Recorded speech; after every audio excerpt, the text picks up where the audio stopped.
NATO पर हमले को तैयार पुतिन, जर्मनी के जनरल का दावा।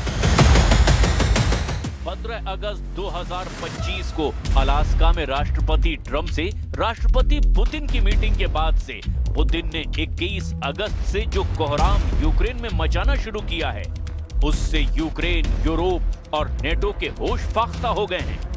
अब हालात ये हैं कि जर्मनी के एक टॉप जनरल ने दावा किया है कि रूस को यूक्रेन में रोकना बेहद मुश्किल है और रूस अब किसी भी वक्त नेटो देशों पर सीधा हमला कर सकता है। ब्रिटिश स्काई न्यूज ने यहां तक दावा कर दिया है कि खुफिया सूत्रों से पता चला है कि पुतिन जंग को बेहद तेज और लंबी करना चाहते हैं और इसके लिए रूसी सेना 1,35,000 सैनिकों की भर्ती कर रही है, जो यूक्रेन पर पूरी तरह से कब्जा करने के बाद नेटो देशों पर हमला कर सकते हैं। इधर खबर यह भी है कि पोक्रोवस्क में रूसी सेना की मजबूत किलेबंदी ने यूक्रेनी सेना के चीथड़े उड़ाने शुरू कर दिए हैं। दावा किया जा रहा है कि 5,500 यूक्रेनी सैनिक रूसी सेना के ऐसे जाल में फंस चुके हैं जहां या तो उन्हें सरेंडर करना होगा या फिर रूसी सेना के हाथों मरना होगा। हम शुरू करते हैं पूर्वी यूक्रेन से लेकर दक्षिणी यूक्रेन में चल रहे रूसी हमलों से, जिसने नेटो, अमेरिका और यूरोप की बोलती बंद कर दी है। नेटो पर होगा रूसी हमला, जर्मनी के जनरल का खुलासा। पूर्वी यूक्रेन का डॉनबॉस इलाका रूसी सेना रौंद रही है। अमेरिका, नेटो, यूरोप के हथियार और कमांडरों के दांव पेचों को पुतिन की रूसी सेना पूरी तरह से फेल कर चुकी है। हालात ये हैं कि डॉनबॉस के डोनेस्क और लुहांस्क में इस वक्त रूसी सेना पूर्वी मोर्चा जीतने में जुटी हुई है। डोनेस्क के पोक्रोवस्क में 21 महीने से रूसी सेना कब्जा करने में जुटी है। आज यूक्रेन के पोक्रोवस्क में जेलेंस्की के साथ साथ राष्ट्रपति ट्रंप, नेटो चीफ मार्क रूटे समेत 32 देशों के राष्ट्र प्रमुखों की भी साख पर ऐसा बट्टा लग रहा है कि पूरा नेटो बिलबिलाने लगा है।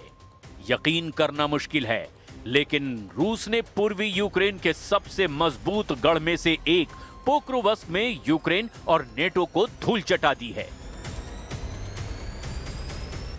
और यही वजह है कि अब नेटो देश जर्मनी के एक top commander lieutenant general Alexander Sollfrank ने दावा किया कि पुतिन के रूस के तेवर बेहद खतरनाक हैं।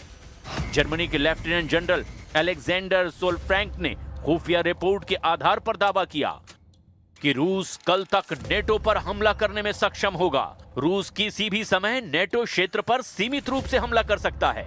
लेफ्टिनेंट जनरल अलेक्जेंडर सोलफ्रैंक ने कहा, अगर आप रूस की वर्तमान क्षमताओं और युद्ध शक्ति को देखें तो रूस कल तक नेटो क्षेत्र पर एक छोटे पैमाने पर हमला कर सकता है। जनरल सोलफ्रैंक जर्मनी की संयुक्त अभियान कमान के प्रमुख हैं और रक्षा योजना की देखरेख करते हैं, जिन्होंने खुफिया रिपोर्ट के हिसाब से यह दावा किया कि रूस 2029 तक 32 सदस्यों वाले नेटो पर बड़े पैमाने पर हमला कर सकता है। सोलफ्रैंक ने कहा कि रूस की वायुसेना अभी भी मजबूत है और उसके परमाणु और मिसाइल बलों पर कोई असर नहीं पड़ा है।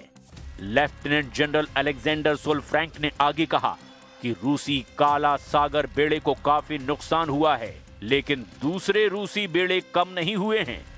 जमीन पर जरूर रूस को नुकसान हो रहा है, लेकिन पुतिन रूसी सैनिकों की संख्या 15 लाख से ज्यादा करने वाले हैं, वो भी बहुत जल्द। रूस के पास कल तक सीमित हमला करने के लिए पर्याप्त मुख्य युद्धक टैंक हैं। हालांकि व्लादिमीर पुतिन ने इस तरह की योजनाओं से इनकार किया और जोर देकर कहा कि मॉस्को का यूक्रेन पर पूर्ण आक्रमण वास्तव में नेटो के विस्तार के खिलाफ बचाव के लिए था। जर्मनी को डर है कि रूस जर्मनी पर हमला कर सकता है। Mit der aktuellen Stärke der Bundeswehr, wir sind bei ca. 182.000 Soldaten, tagesaktuell kann ich das jetzt nicht sagen, das reicht nicht. Wir brauchen deutlich mehr und ich denke, dass da der Wehrdienst ist ein ganz wichtiger Bestandteil.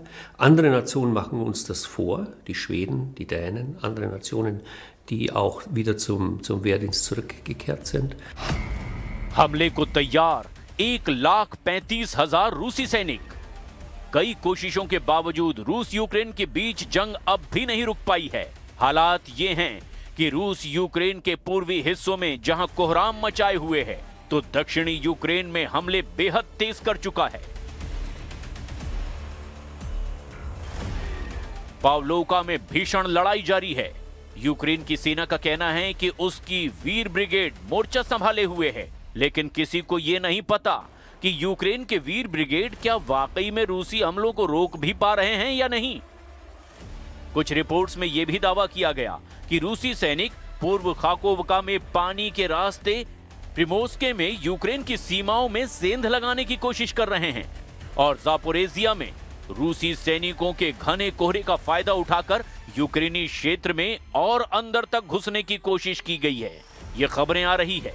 ऐसे हालात में Ukraine अपने ऊपर से रूसी हमलों के दबाव को कम करने के लिए रूस की तेल रिफाइनरियों को निशाना बनाने में जुटा है। यूक्रेन ने दावा किया कि उसके लंबी दूरी के ड्रोन ने रूस के वोल्गोग्राद क्षेत्र की एक बड़ी तेल रिफाइनरी पर हमला किया है। ये रिफाइनरी रूस की प्रमुख ऊर्जा इकाई है। यूक्रेन का कहना है कि ऐसे हमले रूस की तेल आय को कम करने के लिए किए जा रहे हैं, लेकिन अगर नफे नुकसान का हिसाब लगाया जाए तो यूक्रेन को रूस ने भयंकर नुकसान पहुंचा दिया है। अकेले पोक्रोवस्क में ही यूक्रेनी नागरिकों और सेना का सफाया उसने लगभग कर ही डाला है। पोक्रोवस्क से भागे 60,000 यूक्रेनी, आबादी रह गई 1,500। रूस के राष्ट्रपति व्लादिमीर पुतिन की नजर यूक्रेन के एक शहर पर है। ये कोई डोनेत्स्क की तरह बड़ा शहर नहीं, बल्कि लगभग खाली हो चुका है। इस शहर का नाम है पोक्रोवस्क, जहां करीब 60,000 लोग रहते थे। लगातार बमबारी और 3 साल से जारी जंग के चलते यहां की आबादी 1,500 से भी नीचे आ गई है। यानी पोक्रोवस्क में अब लगभग कोई आम नागरिक नहीं बचा। इमारतें खंडहर बन चुकी हैं, सड़कें गड्ढों में तब्दील है और विश्वविद्यालय तक बमबारी से तबाह हो चुके हैं। लेकिन रूस ने इस छोटे से शहर पर कब्जे के लिए करीब 1 लाख सैनिक तैनात कर दिए हैं। सवाल यह है कि आखिर इस वीरान शहर में ऐसा क्या है कि पुतिन इसे हर हाल में लेना चाहते हैं। न्यूज एजेंसी रॉयटर्स के मुताबिक पोक्रोवस्क पूर्वी यूक्रेन के डोनेत्स्क क्षेत्र में एक अहम सड़क और रेल जंक्शन है। यही इलाका रूस के लिए रणनीतिक रूप से बेहद अहम है। रूस की नजर पूरे डॉनबास क्षेत्र यानी डोनेत्स्क और लुहांस्क पर है, और पोक्रोवस्क को वो गेटवे टू डोनेत्स्क मानता है। अगर रूस इस शहर पर कब्जा कर लेता है तो आगे क्रीमाटोर्स्क और स्लोवियांस्क जैसे यूक्रेन के बड़े शहरों की ओर बढ़ सकता है। अगर रूस इसे जीतता है तो ये फरवरी 2024 में अवदीवका के बाद उसका सबसे बड़ा सैन्य फायदा होगा। पोक्रोवस्क के पास यूक्रेन की एकमात्र कोकिंग कोल खदान है, जो देश की स्टील इंडस्ट्री की रीढ़ रही है। रूस इस खान पर नियंत्रण पाकर यूक्रेन की औद्योगिक क्षमता को कमजोर करना चाहता है। रूस इस बार पहले की तरह सीधी लड़ाई नहीं लड़ रहा, बल्कि धीरे धीरे घेरने की रणनीति अपनाई है। छोटे छोटे यूनिट्स और ड्रोन से यूक्रेनी सप्लाई लाइन काटी जा रही है। रूस का दावा है कि इस तरह वो अपने नुकसान को कम रख रहा है। यूक्रेन का कहना है कि उसने अब भी शहर के कई हिस्सों पर नियंत्रण बना रखा है और रूसी फौजों को भारी नुकसान झेलना पड़ रहा है। रूसी सेना का दावा है कि उसने यूक्रेनी सैनिकों को शहर के कुछ हिस्सों में घेर लिया है, जबकि कीव कह रहा है कि अभी तक कोई इलाका पूरी तरह से रूस के नियंत्रण में नहीं गया। लेकिन अब कई स्वतंत्र इंटरनेशनल मीडिया की रिपोर्ट जारी की गई है, जिसमें दावा किया गया है कि रूस कभी भी पोक्रोवस्क पर पूर्ण कब्जा कर सकता है, क्योंकि अमेरिका और नेटो के हथियार रूसी सेना के हमलों के सामने फेल साबित हुए हैं। Zweitens ist es sehr wichtig zu verstehen, dass der Operationsplan Deutschland dafür da ist, dass wir NATO-Truppen, internationale Truppen möglichst schnell, möglichst gut, möglichst geordnet durch Deutschland zu führen, an die richtige Stelle an der Ostflanke, damit Russland nochmal signalisiert werden kann, Achtung, wage es nicht, uns anzugreifen, wir sind vorbereitet. टुकड़े टुकड़े Ukraine का leopard tank live. Ukraine को Germany से मिले leopard tank रूसी निशाने पर पूरी तरह से आ चुके हैं। हम आपको लैपर्ड टैंक में बैठे यूक्रेनी कमांडर और उसके टैंक की तबाही की वो रिपोर्ट बता रहे हैं जो साबित करती है कि रूसी सेना के सामने जर्मनी के टैंक फुस साबित हो रहे हैं। यूक्रेन की राजधानी कीव के रहने वाले 28 साल के कैप्टन अलेक्जेंडर लैपर्ड टैंक के केबिन में बैठा था। वो अपने रेडियो पर साथियों से बोला कि मैंने अपने लैपर्ड टैंक से रूसियों को पीछे धकेल दिया है। भारी कवच, 120 mm तोप और 70 किलोमीटर प्रति घंटे की रफ्तार से टैंक रूसी सेना पर हमला कर रहा था। ज़ेलेंस्की इसे गेम चेंजर टैंक कह रहे थे, लेकिन तभी आसमान से रूसी ड्रोन लानेट ने टैंक की तरफ गहरा गोता लगाया और भयानक आवाज के साथ लैपर्ड टैंक के हैच पर सीधा हमला किया। रूसी ऑपरेटर सर्गेई इस ड्रोन को डोनेट्स्क के एक गुप्त बंकर से कंट्रोल कर रहे थे। सर्गेई ने ट्रिगर दबाया, निशाना लॉक किया और कुछ फुसफुसाया और इसके बाद पहला विस्फोट लैपर्ड के ट्रेड्स पर हुआ। इससे धातु के टुकड़े उड़ गए, टैंक कांपा, लेकिन अलेक्जेंडर ने आवाज दी, आगे बढ़ो। लेकिन तभी दूसरा ड्रोन आया और सीधा इंजन पर गिरा।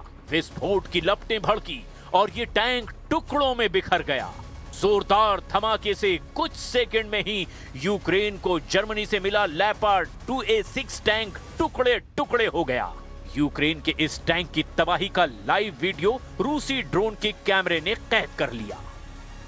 Und zum anderen haben wir und bauen auf Kräfte, Streitkräfte, Truppe, Land, Luft, See, Cyberinformationsraum, Weltraum. Also alles Fähigkeiten, die wir bereits heute haben. Und die werden weiter verstärkt, die werden weiter ausgerüstet, ausgestattet, aufgebaut und mit den Plänen dann in Deckung gebracht, sodass wir, sollte es zu dem Fall kommen, auch tatsächlich unser Land erfolgreich verteidigen können.